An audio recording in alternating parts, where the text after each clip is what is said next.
नमस्कार,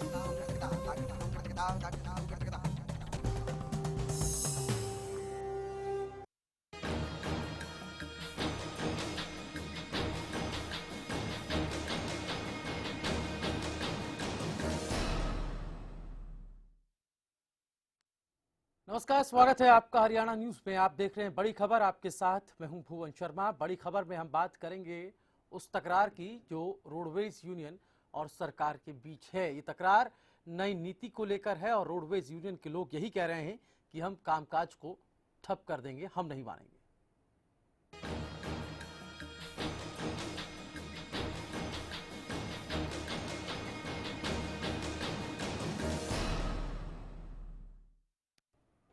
तो नई नीति को लेकर विरोध भी हो रहा है, नई नीति को लेकर बैठकों का दौर भी हो रहा है, लेकिन नतीजा, रास्ता निकलता फिलहाल नजर नहीं आ रहा है। क्या कुछ सरगर्मियां, क्या कुछ चल रहा है, दिखाते हैं आपको इस रिपोर्ट के जरिए। आंदोलन का ऐलान, होगा चक्का जाम, कामकाज ठप कर देंगे, नई नीति नहीं चलेगी, हम नहीं मानेंगे।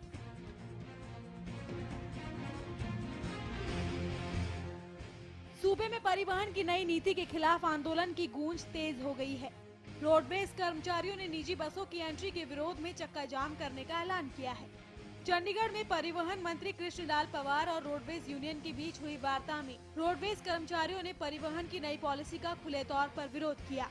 नई पॉलिसी को लेकर सरकार और कर्मचारी आमने सामने है। परिवहन नीति को जो लेकर आना चाहती है सरकार, इससे हम बिल्कुल नाराज हैं और इससे खिलाफ हैं। इसको हम किसी सूरत में मानेंगे नहीं। हमारा विरोध पहले भी था और आज भी है और आगे भी रहेगा। रोडवेज कर्मियों का कहना है कि हरियाणा सरकार पॉलिसी पर अड़ी है। रोडवेज यूनियन परिवहन नीति के खिलाफ है। प्राइवेट बसों को नहीं चलने दिया जाएगा। सरकार ने जल्दबाजी की तो होगा बड़ा आंदोलन। तालमेल कमेटी इस मामले में जल्द ही आगामी रणनीति तय कर सकती है।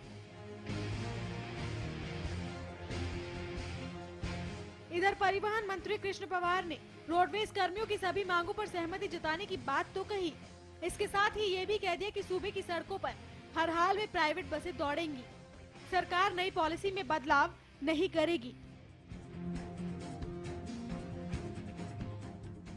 तो वहीं दूसरी तरफ कमर्शियल वाहनों के ओवरसाइज और ओवरलोडिंग मामले में सरकार और ट्रांसपोर्टर्स के बीच टकराव की स्थिति पैदा हो गई है। ट्रांसपोर्टर्स ने साफ किया है कि कमर्शियल वाहनों की बॉडी छोटी करने के लिए उन्हें और समय नहीं दिया गया तो सूबे भर में चक्का जाम कर दिया जाएगा। अगर समय नहीं बढ़ता तो क्या स्टैंड रहेगा आपका? वो तो फिर नेचुरल गाड़ियां खड़ी कर देंगे, हम कंपनियां बंद हो जाएंगी। हरियाणा सरकार की नई परिवहन नीति के खिलाफ रोडवेज यूनियन एकजुट हो गई है। सरकार नई पॉलिसी को यात्रियों की सहूलियत बता रही है तो दूसरी तरफ टकराव के हालात इस बात का संकेत है कि सरकारी नीतियों से नाराज कर्मचारी ठंडे पड़ने के मूड में नहीं है। आने वाले दिनों में प्रदेश में कई बड़े आंदोलन देखने को मिल सकते हैं। सवाल ये भी है कि आखिर सरकार परिवहन की इस नई परेशानी से निपटने के लिए और क्या तरकीब अपनाती है। Bureau report, Haryana news. दो मसले हैं, एक ओवरसाइज वाहनों का जिसको लेकर टकराव देखा गया और दूसरा परिवहन नीति पर जो लगातार तकरार और गतिरोध बना हुआ है वो टूटने का नाम नहीं ले रहा है। डेडलॉक कैसे टूटेगा और ट्रांसपोर्टर्स की शर्तें और क्या क्या हैं, हम इसको भी जानते हैं। हमारे साथ जोगेंद्र ढुल रोडवेज यूनियन के सीनियर वाइस प्रेसिडेंट हैं, अमित नेहरा जी हमारे साथ वरिष्ठ पत्रकार इस वक्त स्टूडियो में हैं। दोनों का स्वागत है। सबसे पहले जोगेंद्र जी, बैठक में क्या कुछ हुआ, किन किन पॉइंट्स पर चर्चा की गई, कुछ ऐसी डिमांड्स भी थी जिनको मान लिया गया? देखिए, बैठक बाद तो मुख्य तौर पर जो सरकार प्राइवेट परमिट देने जा रही है उसके ऊपर थी। इसमें एक दो मांग थी हमारी कि एक तो जो 2012-14 के कर्मचारी हैं उनको छुट्टियों का लाभ नहीं मिल रहा जी, और जो दूसरी है उनका एनपीएस वगैरह काटने की, ये दो मांगों पर सहमति बनी है। बाकी परमिटों के ऊपर हमारी अब तक कोई सहमति नहीं बनी है। बिल्कुल हमारा विरोध अब भी जारी है। लेकिन अब यूनियन की तरफ से साफ कह दिया गया है कि चक्का जाम ही होकर रहेगा। यानी कि अब आर्या पार की स्थिति में अब ये बिल्कुल। चीजें नजर होती दिखाई दे रही हैं। बिल्कुल हमारी बैठक जो हुई है, आपको लगता है बैठक में सरकार का मूड क्या रहा होगा? क्या सरकार आपकी मांगों को मान सकती है? क्या सरकार संशोधन के मूड में नजर आ रही है? क्या आपको ऐसा दिखाई दे रहा है? नहीं, अगर सरकार चाहे तो संशोधन इसमें बिल्कुल कर सकती है, लेकिन फिलहाल जो सरकार गाड़ियल रवैया हम इसके बिल्कुल खिलाफ जाएंगे और हमारी जो भी कॉल होगी ऊपर से स्टेट के नेता कहेंगे वो हम बिल्कुल पूरा उतरेंगे उसके ऊपर। अमित जी, एक तरफ सरकार है जो कह रही है कि हम नई नीति से बदलाव लाएंगे, और एक तरफ अब यूनियन, हालांकि विरोध का भी दौर है, बैठकों का भी दौर है, बैठकों के जरिए समस्या का समाधान निकले इसकी भी कोशिशें हो रही हैं, लेकिन बैठकें बेनतीजा हो रही हैं, उसका कोई नतीजा निकल नहीं रहा है। अगर यूनियन ये कह दे कि हम कामकाज ठप कर देंगे, निजी बसें नहीं चलने देंगे, तो एक अजीब सी स्थिति प्रदेश के अंदर पैदा हो जाएगी। जो व्यवस्था पहले से भी है वो व्यवस्था भी ठप होती नजर आएगी। देखिए भुवन जी, काफी सवाल बात ये है कि जो प्रॉफिट देने वाला महकमा था Haryana roadways, one of the most profit giving department of the state, वो आज इस हालात में क्यों पहुंच गया है? देखिए, सबसे पहले इस पे मनन करना होगा नई सरकार को, अगर वो अपने आप को अलग दिखाना चाहती है तो। और देखिए, इसमें क्या है कि सरकार की जिम्मेवारी है कि हर नागरिक को यातायात की सुविधा दे, सार्वजनिक यातायात प्रणाली की। अच्छा, उसमें ये देखने का है कि प्राइवेट ऑपरेटर तो पैसा कमा रहे हैं परिवहन से, और सरकारी डिपार्टमेंट है जो हरियाणा रोडवेज, वो घाटे में जा रहा है। तो इसमें लगाम लगाना सरकार का काम है। देखिए, रोडवेज जो कर्मी हैं उनकी मांगे जायज हैं, और मैं नैतिक रूप से उनके साथ हूं, क्योंकि जो जीएम वगैरह हैं उनको फ्री हैंड देना चाहिए सरकार को कि आप अपने हिसाब से चलाइए। जीएम को एक जनरल मैनेजर की तरह ही ट्रीट करना चाहिए, और वो प्रॉफिट में लेके आए, ठीक है ना। और सबसे बड़ी बात यह है कि हरियाणा का हर व्यक्ति रोडवेज की बसों में बेहतर सुरक्षित महसूस करता है बजाय प्राइवेट बसों में बैठने से। तो ये विश्वास दोबारा जगाना होगा सरकार को यूनियन में कि आप आगे बढ़ें और जो लॉस में जा रहा है हरियाणा रोडवेज उसको बाहर करें। इसमें दिक्कत क्या है? ठीक है योगेंद्र जी, आपको क्या लगता है? जोगेंद्र जी माफ कीजिए, ये जो चीजें हैं, बैठक भी आप लोग कर रहे हैं, बातचीत भी सरकार से हो रही है, ऐसा नहीं कि कम्युनिकेशन नहीं हो रहा है, आप अपनी मांग भी सरकार के सामने उस प्लेटफॉर्म पर रख रहे हैं, सरकार भी उन मांगों को सुन रही होगी। समाधान का रास्ता यूनियन के पास क्या है? अगर सरकार ये कह रही है कि हम निजी बसें लाके स्ट्रेंथ को और मजबूत कर सकते हैं, ट्रांसपोर्ट सेक्टर को और पेस दे सकते हैं, तो दिक्कत क्या है? और फिर अगर इसका विकल्प यूनियन के पास है तो यूनियन की मांगे क्यों नहीं मानी जा रही? सवाल ये भी। देखिए, जो रोडवेज का जो महकमा है वो बहुत ही कमाऊ महकमा है, और इसमें सरकार आज टोटल हमारी 4200 बसें हैं और ऑन रूट 3800 बसें हैं। एक तो जो हमारी 650 बस खड़ी है, सरकार इनकी तरफ कोई ध्यान नहीं दे रही जी। दूसरी बात ये है, अगर प्राइवेट सेक्टर की बजाय सरकार नई बस लाए, कम से कम 10,000 की डिमांड आज के टाइम पे जो पॉपुलेशन है उसके हिसाब से 10,000 बसें रोडवेज के बेड़े में होनी चाहिए। हमारी बार बार यही मांग रही है कि कम से कम 10,000 की बसें होनी चाहिए। इससे कम से कम 8,000 लोगों को रोजगार मिलेगा और बेरोजगारी को काफी हद तक दूर किया जा सकता है। जी ठीक है, हमारे साथ प्रोफेसर बीरेंद्र सिंह चौहान बीजेपी के प्रदेश प्रवक्ता फोन लाइन पे हैं। चौहान जी, मेरी आवाज मिल पा रही है आपको? जी बिल्कुल। चौहान जी, नई ट्रांसपोर्ट नीति को लेकर ऐसा क्यों लग रहा है कि सरकार घिरती हुई नजर आ रही है, और इससे सरकार ने अपने लिए मुश्किलें खड़ी कर दी, क्योंकि ट्रांसपोर्ट का एक हम कह सकते हैं कि रोडवेज का एक बड़ा जो स्टेक होल्डर यूनियन जो है वो कहीं ना कहीं इसके विरोध में आ खड़ा हुआ है कि जो परिवहन नीति हम उसके खिलाफ हैं, और खासकर उस कदम के जिसमें निजी क्षेत्र को ज्यादा तवज्जो दी जा रही है, निजी बसों को ज्यादा इन्वॉल्व किया जा रहा है, और इसका वो विरोध करने की बात कह रहे हैं। हालांकि बैठकें भी हो रही हैं, लेकिन बैठकें बेनतीजा है, कोई नतीजा उससे निकलता नजर नहीं आ रहा है। गतिरोध की स्थिति पैदा हो गई है और चक्का जाम करने की चेतावनी दे दी। आगे हालात और भी खराब हो सकते हैं। आप मुझे ये बताएं कि इन यूनियनों ने परिवहन महकमे को बेहतर बनाने के इस निर्णय का अतीत में भी विरोध नहीं किया जी। मामले में कुछ ऐसे लोग हैं वहां पर यूनियनों में, कुछ ऐसे तत्व हैं जिनको केवल विरोध के लिए करना है, जी अगर निजी क्षेत्र का उस काम में हो रहा है लोगों को अधिक बसें उपलब्ध कराने के लिए, तो इनको परेशानी क्यों होनी चाहिए? वो भी अपने देश प्रदेश के लोग हैं, उनको उसमें भी तो रोजगार है। ये इनको किसने कह दिया कि उसमें हरियाणा के लोगों को रोजगार नहीं मिलेगा? तो दूसरी बात ये है कि निजी क्षेत्र की इन्वॉल्वमेंट शून्य हो, ऐसी कोई इस देश में सरकार की में भी पॉलिसी नहीं रही, आज भी नहीं है, कल भी नहीं होगी। केवल और केवल सरकारी धन, सरकारी निवेश के दम पे नागरिकों को वो सुविधाएं नहीं मिल सकती जिन इंतजार में वो बरसों से बैठे हुए हैं। तो प्राइवेट एंटरप्रेन्योरशिप को बढ़ावा देना वो जनहित में है, ठीक है, व्यापक जनहित में है। हाँ, वो कदम आप कह रहे हैं कि वो कदम सही है, लेकिन अगर इस कदम का विरोध हो रहा है तो उसके पीछे भी कुछ तर्क दिए जा रहे हैं। मैं चाहूंगा वो तर्क आप सुने। जोगेंद्र ढुल हमारे साथ हैं, सीनियर वाइस प्रेसिडेंट हैं यूनियन के, हमारे साथ इस वक्त हैं। जोगेंद्र जी, क्या कहेंगे आप चौहान साहब के? देखिए, जो अब ये नई नीति आई है, इसके अंदर एक ऑपरेटर कम से कम पांच बसें चला सकता है। अब आप ये कह रहे हैं कि इससे बेरोजगारी दूर होगी। अब 5 बसें कौन ले सकता है?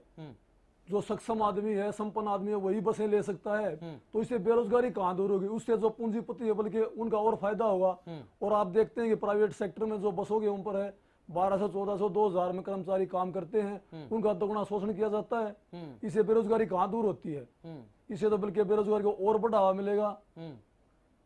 ठीक है, मैं वापस आपके पास आऊंगा चौहान साहब, लेकिन अमित जी आप क्या कहना चाहेंगे? जो जवाब चौहान साहब दे रहे हैं, पार्टी के प्रवक्ता हैं, और क्या लगता है कितना सही है? वो उस एंगल से इसको देख रहे हैं कि निजी क्षेत्र को बढ़ावा देना या निजीकरण वाली जो बात है वो गलत नहीं है, लेकिन पहले से भी व्यवस्था हमारे पास मौजूद है।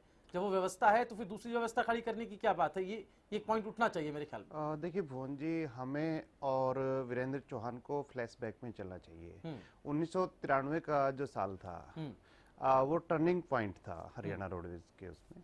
तो उसमें हजारों बसों के प्राइवेट परमिट दिए गए थे। तो बीजेपी उस समय विरोध में थी। तो आज ये पक्ष में कैसे आ रही है? सबसे पहले तो ये क्लियर करना चाहिए। तो उसमें ये कहा था कि ये पूंजीपतियों को फायदा पहुंचाने के लिए राज्य सरकार ने परमिट जारी किए हैं 1993 में। तो आज क्या वो शीर्षासन हो गया है क्या इस सारी कवायद का? तो आज क्या ये आम आदमी को है? जो ये बात ढुल साहब ने उठाई है जायज है। जो रोजगार मिलेगा वो व्यक्ति विशेष के परिवारों को मिलेगा या उनके रिश्तेदारों को मिलेगा। जब हरियाणा रोडवेज की भर्तियां होती हैं तो भाई भतीजावाद के आधार पे नहीं होती, जो एक मानना है। उसमें योग्यता के आधार पे ड्राइवर कंडक्टर भर्ती किए जाते हैं। ये नहीं है कि वो ट्रांसपोर्टर का साला है, भाई है, बेटा है, कुछ और है। ऐसा कोई व्यवस्था नहीं है। और देखिए उसमें भी सरकार स्पष्ट नहीं कर पा रही है कि ड्राइवर और बस तो ट्रांसपोर्टर की होगी और कंडक्टर सरकार का होगा। अगर इनको प्राइवेटाइजेशन करनी है तो पूरी तरह क्यों नहीं करते? वो क्यों बीच में फचर फंसा रखी है? हाफ हाफ वाला जी बिल्कुल। तो ये नया फॉर्मूला है, इन चीजों को क्लियर करना होगा। जो असमंजस की स्थिति है उसको दूर करे सरकार। मैं चाहूंगा चौहान साहब जवाब दे। एक तो ये जी कि निजी क्षेत्र के कुछ लोग या सोसाइटी बना करके जी अगर वो बस खरीद करके इस कारोबार में आते हैं तो उनको आप पूंजीपति करार देके देश निकाला प्रदेश निकाला देना चाहते हैं क्या? वो हमारे लोग नहीं है क्या? वो उनका संबंध ढुल साहब से नहीं है क्या?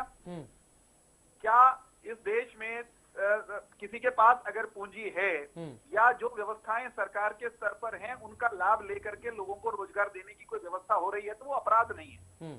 दूसरी बात ये पता नहीं कैसे निष्कर्ष निकाल लिया कि अगर निजी क्षेत्र का कोई व्यक्ति ड्राइवर रखेगा तो वो शोषण ही करेगा। हम सुनिश्चित करेंगे कहीं कोई गड़बड़ी ना हो। रही बात नियुक्त खड़ी हुई बसों का भी जिक्र किया था कि कुछ बसें खड़ी हैं। हमने कभी नहीं, हम कौन से पिछली सरकार को रोकने वाले? अगर बसें खड़ी की, नियुक्तियां नहीं की तो इसकी जवाबदेही उनकी है। अब जो बसें खड़ी हैं उनके लिए आवश्यक चालक परिचालक नियुक्त करने की प्रक्रिया ऑन है।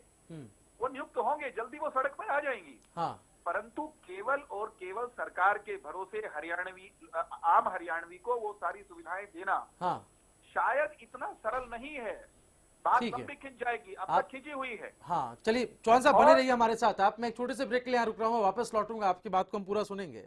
लेकिन मसला ये भी है कि आप ये कह रहे हैं कि रोजगार के संकट को हम ड्राइवर की भर्ती और कंडक्टर की भर्ती के साथ पूरा करेंगे और जो बसों का बेड़ा है उसमें निजी बसों को लाकर उसकी स्ट्रेंथ को बढ़ाया जाएगा।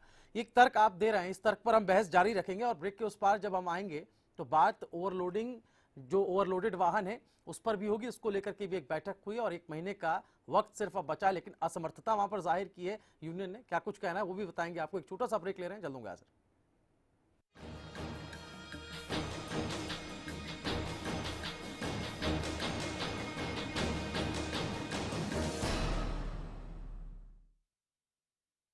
गुलमोहर सिटी NH 65 पर स्थित कैथल की सबसे सुंदर टाउनशिप अब आपके लिए लेकर आए हैं फ्री होल्ड प्लॉट्स, विलास और independent floors. Gulmohar city boundary walls और एक्सक्लूसिव गेटेड सिक्योरिटी से सुसज्जित, जिसमें है sports club, club house, lush green park और भी बहुत कुछ। तो बेहतर लाइफस्टाइल के लिए Gulmohar city, the city of joy in Kaithal. कल सुन ओए मेरे यारा, XCL हम सबका प्यारा, XCL का हर एक वार गुल्ली डंडे पर सबसे असरदार। XCL है अव्वल, गुल्ली डंडे का ये सबसे बेहतर। जय गोगा जी हेयर ऑयल, गंजेपन में दोबारा बाल उगाएं, बालों का झड़ना रोकें। मेरा नाम अजय कुमार है, मैं गुड़गांव का रहने वाला हूँ। मैं झड़ते बालों से बहुत परेशान था। तकरीबन 1 महीने से गोगा जी का हेयर ऑयल इस्तेमाल कर रहा हूँ। मैं काफ़ी खुश हूँ। बालों को लंबा और घना करें तो अपनाएं जय गोगा जी हेयर ऑयल। सरकारी नौकरी मिलती नहीं या आप लेते नहीं, बेरोजगार रहने के 2 कारण हैं। या तो आप कोशिश नहीं कर रहे या आपकी दिशा गलत है। सरकारी नौकरी कैसे पाई जा सकती है, देखिए हमारा खास कार्यक्रम कैसे पाएं सरकारी नौकरी, हर रोज दोपहर 2:30 बजे।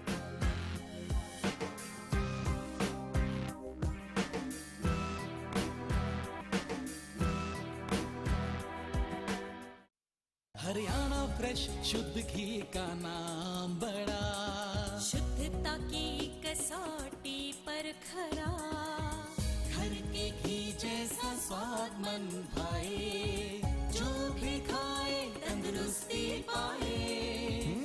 हरियाणा फ्रेश एगबाग शुद्ध घी, स्वाद घर के घी जैसा। हरियाणा फ्रेश शुद्ध घी।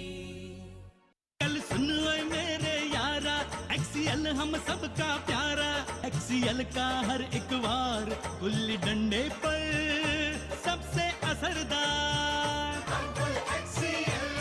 XCL है अव्वल, गुल्ली डंडे का ये सबसे बेहतर।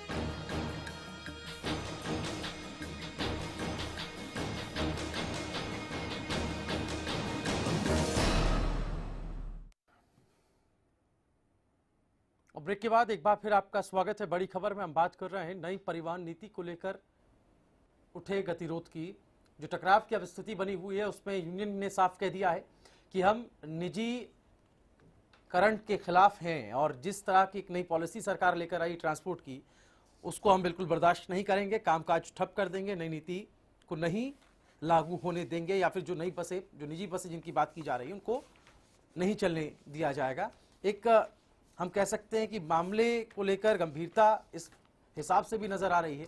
बैठक में भी कोई नतीजा निकलता नहीं नजर आ रहा है। सरकार के नुमाइंदों के साथ अगर बैठक हो रही है, ट्रांसपोर्ट यूनियंस के रिप्रेजेंटेटिव वहां पे जा रहे हैं, तो कुछ हल जो है वो निकलता नजर नहीं आ रहा है। हम उसी पर बात कर रहे हैं।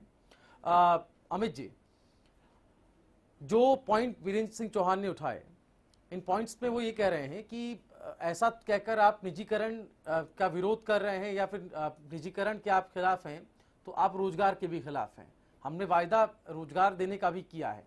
वो कह रहे हैं कि ड्राइवर की भर्तियां, जो बसें खड़ी हैं बेड़े में, उनके लिए हम ड्राइवर और परिचालक की भर्तियां कर रहे हैं।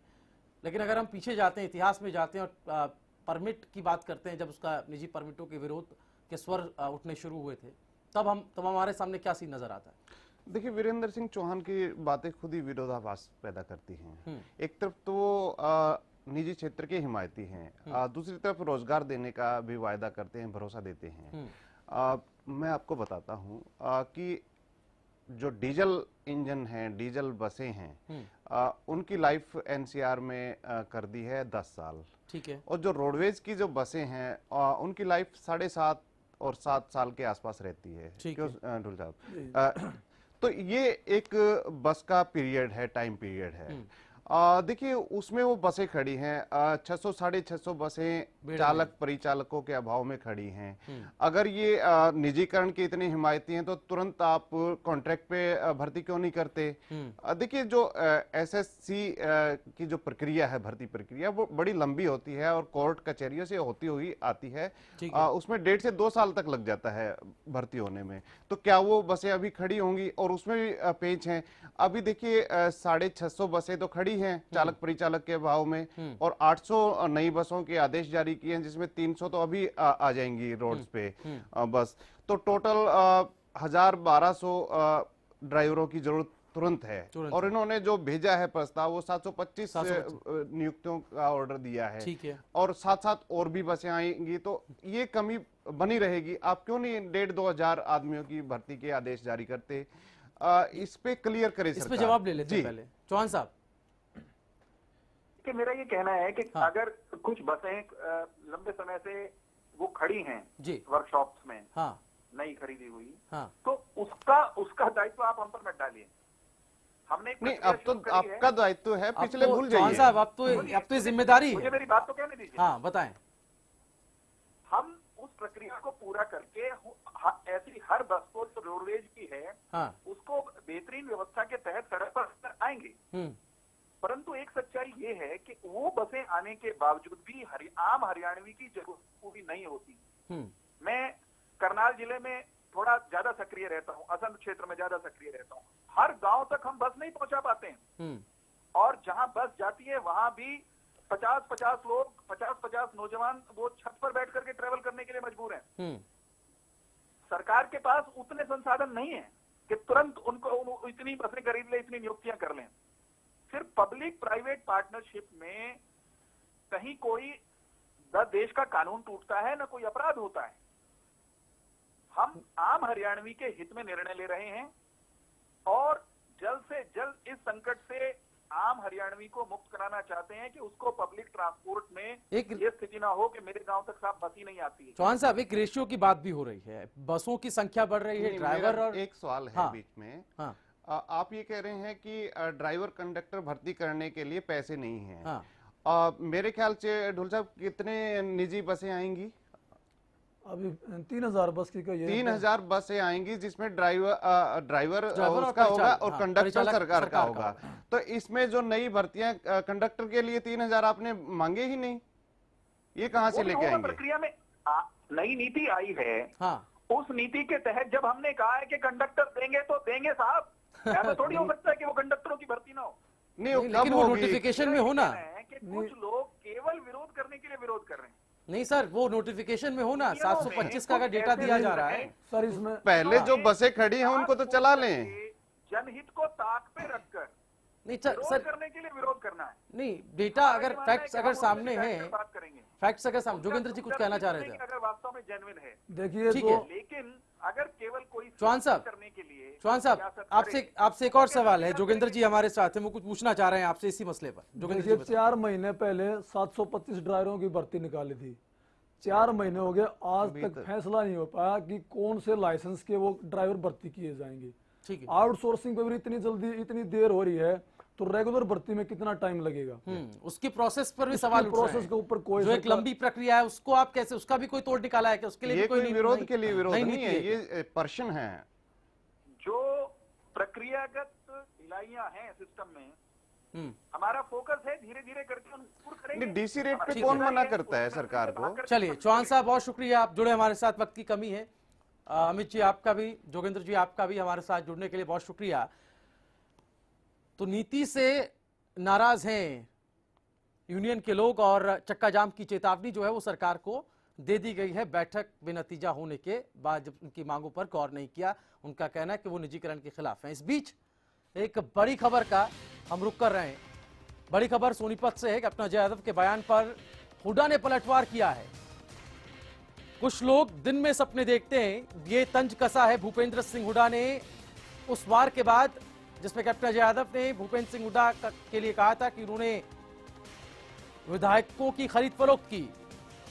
बीजेपी पर भी निशाना साधा हुड्डा ने। हम आपको बता दें तो अजय यादव के बयान पर पूर्व मुख्यमंत्री भूपेंद्र सिंह हुड्डा ने पलटवार किया है और कहा है कि कुछ लोग दिन में सपने देखते हैं, कुछ लोगों को दिन में सपने देखने की आदत होती है। अजय यादव जैसे कई लोग सीएम बनने का सपना संजोए हुए हैं। तो ये सीएम को लेकर जो उन्होंने बयान दिया है, दरअसल कैप्टन अजय यादव ने भी कल इसी तरह का एक बयान दिया कि मैं भी 2009 में सीएम की रेस में था और अगर मैंने सीएलयू किया होता, मेरे पास पैसा होता तो मैं मुख्यमंत्री बन जाता। ये उन्हीं के बयानों पर पलटवार करते हुए तंज कसा है भूपेंद्र सिंह हुड्डा ने। बोला है कि कुछ लोग दिन में सपने देखते हैं, ये कहना है पूर्व मुख्यमंत्री भूपेंद्र सिंह हुड्डा का। उन्होंने कहा कि अजय यादव जैसे कई लोग सीएम बनने का सपना अभी भी संजोए हुए हैं। तो इसी के साथ बड़ी खबर में फिलहाल इतना ही, लेकिन हरियाणा न्यूज पर खबरों का सिलसिला आगे भी लगातार जारी है। नमस्कार।